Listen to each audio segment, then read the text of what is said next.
I just kind of lost it. I was like, well, tomorrow's the day. I'm here at the vet with Harry. It's surgery day. I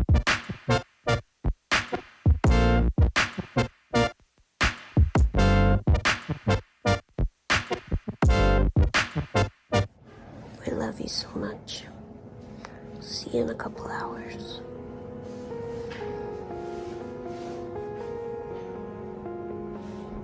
Have a good magical nap, okay?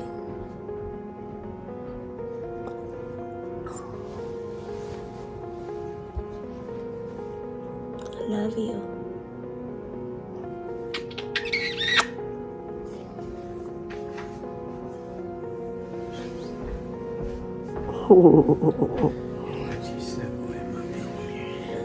Thanks, baby.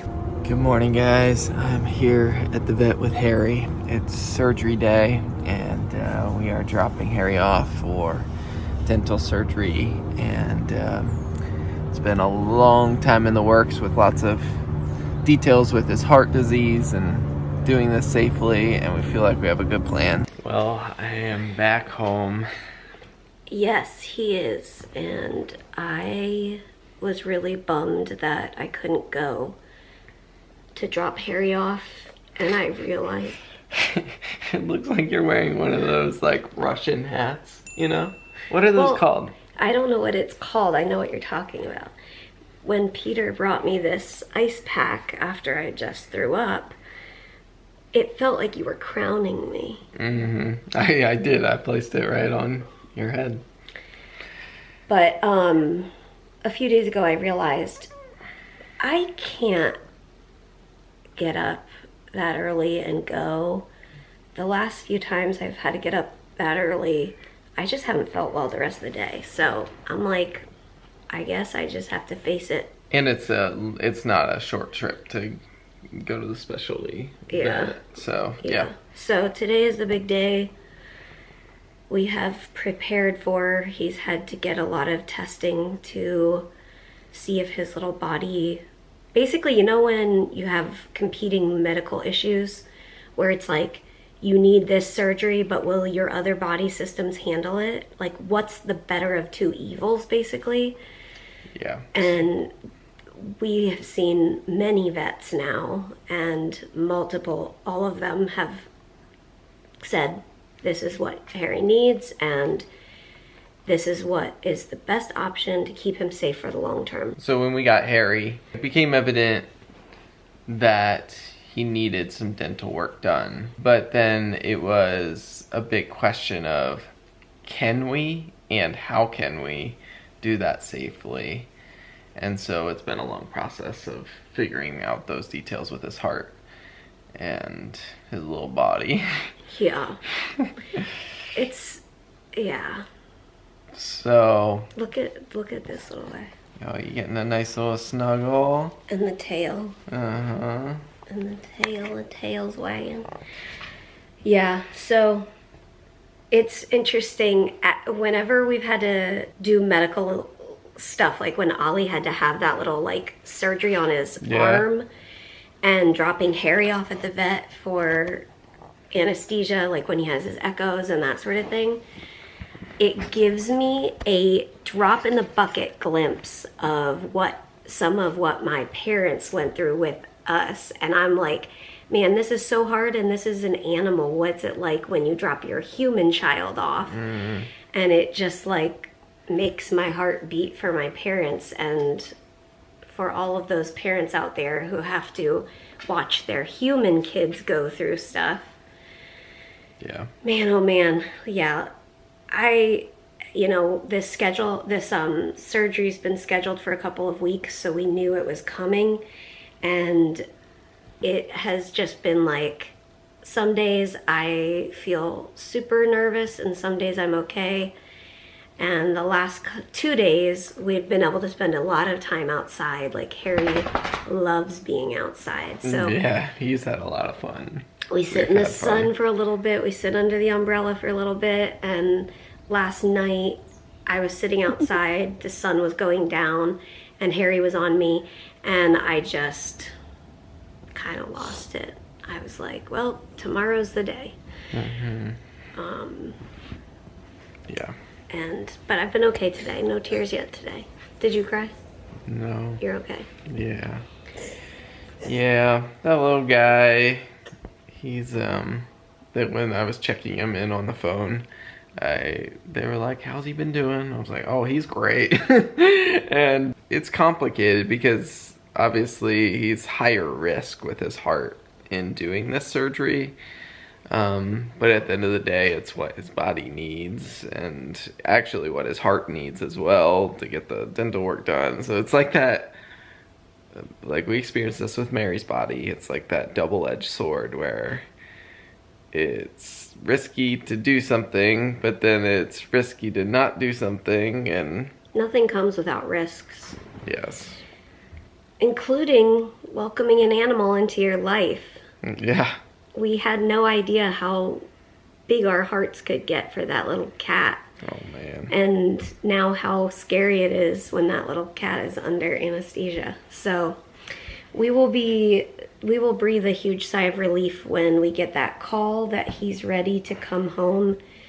Yeah, we're actually waiting for a call. They're gonna call us once they do, I think once he's sedated and have the x-rays, just to like talk through, okay, here's what we're gonna do. So yeah, I've been working through a migraine the last like 24 hours. It started not last night, the night before, and yesterday it was like okay, it didn't get terrible, and then last night, so hence why I puked and why I have this crown on my head. The last couple of weeks of not feeling well, I was like, well, the gift in that is that Harry and I have had lots of snugs. it's true. So just take what you got and make some lemonade. There you go. You heard it here first. Take what you got and make some lemonade. Okay. We just got a call from the dental surgeon and they have Harry under anesthesia. They did an oral exam and took x-rays, and the conclusion of it all was what we were suspecting would be the course of action, and that is to take out all of Harry's teeth. Harry has stomatitis, which means his gums basically have an allergic reaction to the tartar on his teeth, and so and then there's infection, and it's not in a great place, and so the surgeon was just really assuring that Harry's gonna be so much more comfortable after this, and we felt like that was a great plan, and so they are underway with helping Harry out. And it's encouraging to hear the vet say, like, he's gonna be so much, or some of the vets have said, like, he'll be a new cat, yeah. Which is funny to think about, but meaning he's had basically like this mouth thing. I have a friend whose cat is only 3 years old and just had to have their teeth removed. They did it a little differently than us, but at 3 years old, so likely, and that was from the same like mouth reaction stomatitis thing. So likely Harry has had this for many years, and that's why it's so bad right now. right. You guys, or if you're new around here, we adopted Harry when he was 7 years old, and he's now 8 years old. So, yeah, so it appears that this has been a situation for quite some time. Yeah, kind of how our journey with all this started was we started noticing some pain symptoms from Harry, and we noticed his gums were bleeding and things like that that led us to say we need to do something about this. And so yeah, we feel good that Harry's gonna be a more comfortable cat, and he's a pretty cool cat. Okay, we just got a call from Harry's surgeon, and Harry is out of surgery and he is in recovery, which is such a relief. Oh!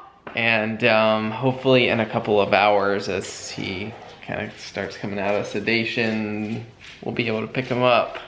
I didn't even know that I didn't even know stomatitis was a thing. Yeah, me neither. And now I'm hearing it's kind of a common cat thing. Yeah.